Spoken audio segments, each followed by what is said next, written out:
이 시간 하나님 앞에 수요 가정 예배를 올려드리겠습니다. 오늘 우리에게 주시는 하나님의 말씀은 베드로전서 4장 7절입니다. 제가 봉독하겠습니다. 만물의 마지막이 가까이 왔으니 그러므로 너희는 정신을 차리고 근신하여 기도하라. 아멘. 오늘 말씀의 제목은 기도로 가정을 세우라, 기도로 가정을 세우라입니다. 하나님이 우리에게 주신 좋은 선물 가운데 하나는 성경입니다. 성경을 통해서 우리는 하나님이 어떤 분이신지 알 수가 있고요. 또 하나님의 뜻을 깨달으며 또한 복음이 무엇인지를 알 수 있습니다. 하나님이 우리에게 주신 또 다른 좋은 선물은 바로 기도입니다. 물론 다른 종교에도 기도가 있습니다. 그러나 그들의 기도는 확실하지 않은 대상을 향하여 자기 마음의 소원을 기원하는 것일 뿐입니다. 그러나 우리의 기도는 다르지요. 우리는 기도를 들으시는 대상이 계십니다. 바로 천지를 지으시고 모든 것을 주관하여 다스리시는 하나님이 우리의 기도에 귀를 기울이십니다. 우리는 기도를 통해서 하나님과 대화할 수 있고요. 뿐만 아니라 기도를 통해서 주님의 능력과 도우심을 덧입을 수 있고 보이지 않는 인생길에서 주님의 인도하심을 받을 수 있습니다. 오늘 본문 베드로전서를 쓴 베드로는 그야말로 기도의 능력을 체험한 사람입니다. 다이어트 광고를 보면요, 다이어트 하기 전의 사진과 다이어트 하고 나서의 사진을 이렇게 볼 수가 있는데요. 다이어트 한 후에 사진을 보면 이전과는 정말 확연하게 다르죠. 그래서 감탄을 하게 되는데, 그와 같이 베드로가 기도하지 않았을 때의 베드로와 기도했을 때의 베드로가 정말 확연하게 다른 것을 볼 수가 있습니다. 예수님이 십자가 지시기 전날 밤 겟세마네 동산에서 기도의 전심으로 힘쓰고 계셨습니다. 그 시간은 주님이 하나님께 간절히 기도한 시간이기도 했지만 제자들에게 마지막으로 보여주신 이렇게 기도에 힘쓰는 것이다, 이렇게 본을 보여주신 것입니다. 그러면서 예수님은 제자들에게 유혹에 빠지지 않도록 기도하라고 말씀하셨습니다. 이것을 뒤집어서 말하면 기도하지 않으면 유혹에 빠질 수 있다는 말씀입니다. 그런데 베드로와 다른 제자들은 육신이 피곤해서 잠을 자고 말았습니다. 그러면 기도하지 않았을 때 그들은 어떻게 되었을까요?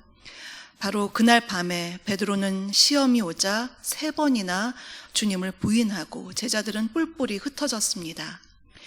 기도하지 않으면 믿음이 떨어지고 거센 시험과 유혹과 핍박 앞에서 무너지는 것입니다. 기도는 나의 시선을 주님께 고정하고 내가 하나님 앞에 있고 하나님 안에 있음을 확인하는 시간입니다. 그래서 우리는 기도할 때 담대할 수 있는 것입니다. 그러나 우리가 기도하지 않고 주님을 바라보는 초점이 흐려질 때 우리는 두려움 가운데 넘어질 수 있는 것입니다. 베드로가 그랬습니다. 그런데 그렇게 연약하고 두려움이 많았던 베드로가 기도했을 때 정말 놀라운 일들이 일어났습니다. 오순절 마가의 다락방에서 베드로와 120명의 성도들이 열심을 다해서 기도했을 때 그들은 놀라운 성령님의 임재를 체험했습니다. 기도할 때 성령님이 임하시고 성령 충만으로 마음이 담대할 수가 있었습니다. 사도행전 3장을 보면요, 베드로가 평소에 시간을 정해놓고 성전에서 기도한 것을 알 수가 있습니다. 그날도 기도하러 성전에 들어갈 때 성전 미문에 앉아서 구걸하던 못 걷는 장애인을 베드로가 예수님의 이름으로 일어나 걸으라 이렇게 말하면서 그가 걷도록 능력을 행했습니다. 이는요, 베드로가 평소에 기도로 주님과 친밀히 연결되어 있었기 때문에 그가 예수님의 이름으로 선포할 때 놀라운 역사를 행할 수 있었던 것입니다. 또한 사도행전 10장 9절 이하를 보면 베드로가 제6시에 좀 정오의 시간이죠. 제6시에 정한 시간에 기도할 때에 환상을 보았습니다. 그 환상을 통해서 이방인이었던 고넬료 가정을 향한 하나님의 구원 계획에 그가 쓰임받게 되었습니다. 이전에는 유대인만 구원하시는 줄 알았는데 이방인에게도 구원의 길이 열린 것을 깨달아 알게 되었습니다. 기도는 참 신비롭습니다. 이전에는 감히 생각지도 못했던 것들을 기도 가운데 깨닫기도 하고 하나님의 은혜와 사랑과 위로를 경험하기도 합니다. 이렇게 기도의 체험이 있었던 베드로가 기도에 대해서 무슨 말을 한다면 우리는 정말 그 말에 귀를 기울여야 하겠습니다. 오늘 본문에 있는 베드로전서 4장에서는요, 이 환난과 핍박이 많은 고난 가운데 있는 성도들이 이 세상을 어떻게 살아야 하는지 가르쳐주고 있는데요. 오늘 본문 4장 7절 제가 다시 한번 읽겠습니다. 만물의 마지막이 가까이 왔으니 그러므로 너희는 정신을 차리고 근신하여 기도하라. 7절에서 먼저 만물의 마지막이 가까이 왔다고 했습니다. 만물의 마지막은 종말을 의미합니다.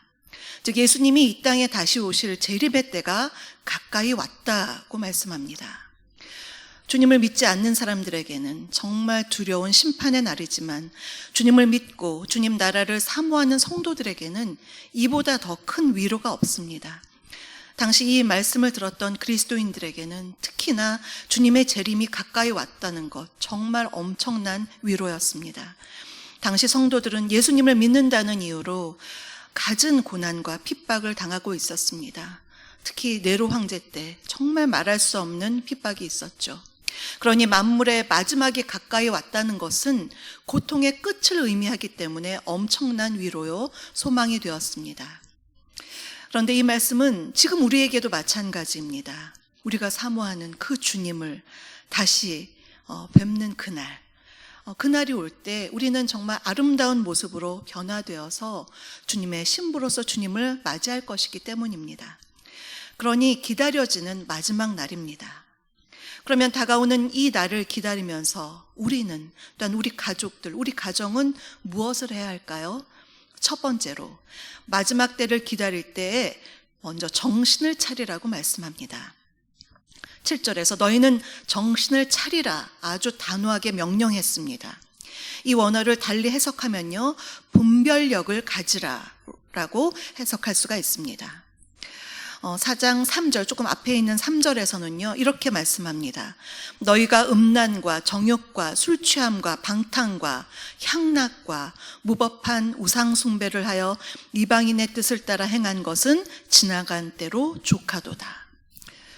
그런 것들의 마음을 빼앗기며 살아가다 보면 종말이 오는지 안 오는지 관심조차 없어집니다. 그래서 마지막이 다가오는 이때 우리는 먼저 깨어 있어야 합니다. 무엇이 중요한지, 내 삶의 우선순위가 무엇인지 분별하여서 다른 것에 내 마음을 뺏기지 않도록 정신을 차리라 지금 말씀하고 있습니다.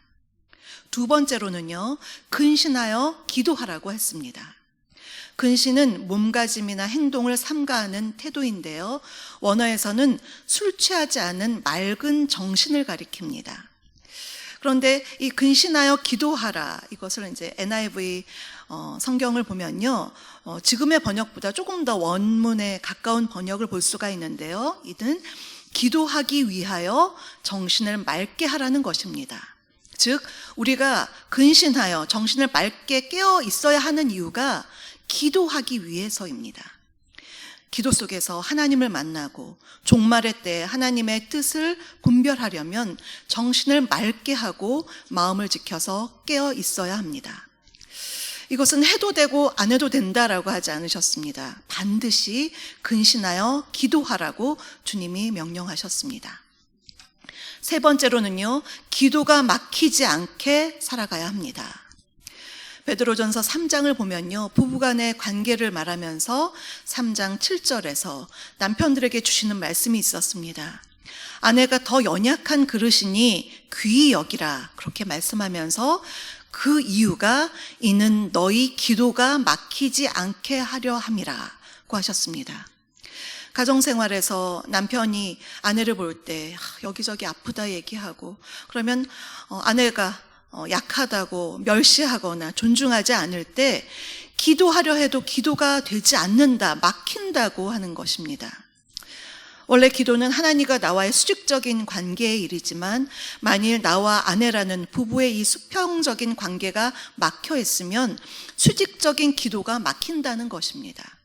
이와 같이 주님은요, 가정생활 속에서 부부관계를 기도와 연결시켜 말씀하시면서 우리 성도들의 가정생활에서 얼마나 기도가 중요한지, 기도가 막히지 않게 잘 살아가는 것이 얼마나 중요한지를 일깨워주고 있습니다.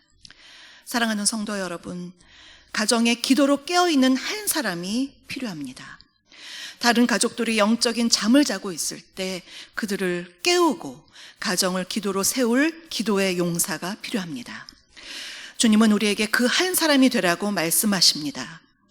혹시 여러분의 가정에 어려운 일이 있으십니까? 그 어려움을 가지고 마치 아말렉과의 전투에서 모세가 하늘을 향해서 두 손을 들고 열심히 기도했던 것처럼 우리 가정을 위해서 기도하는 그 한 사람이 있는 한 그 가정의 어려움은 해결될 줄 믿습니다. 전능하신 주님을 믿고 기도로 나아갈 때 주님께서 우리 가정을 최선의 길로 그리고 최고의 길로 인도해 주실 것입니다. 우리 사랑하는 주사랑교회 성도님들 온 가족들이 기도의 기쁨을 알고 기도의 능력을 체험하고 또한 서로를 향한 중보 기도로 깨어 있어서 모든 어려움을 넉넉히 이겨나갈 뿐만 아니라 주님이 기뻐하시는 사역에 귀하게 쓰임받으시는 우리 모든 성도님들과 성도님들의 가정이 되시기를 주님의 이름으로 축복합니다.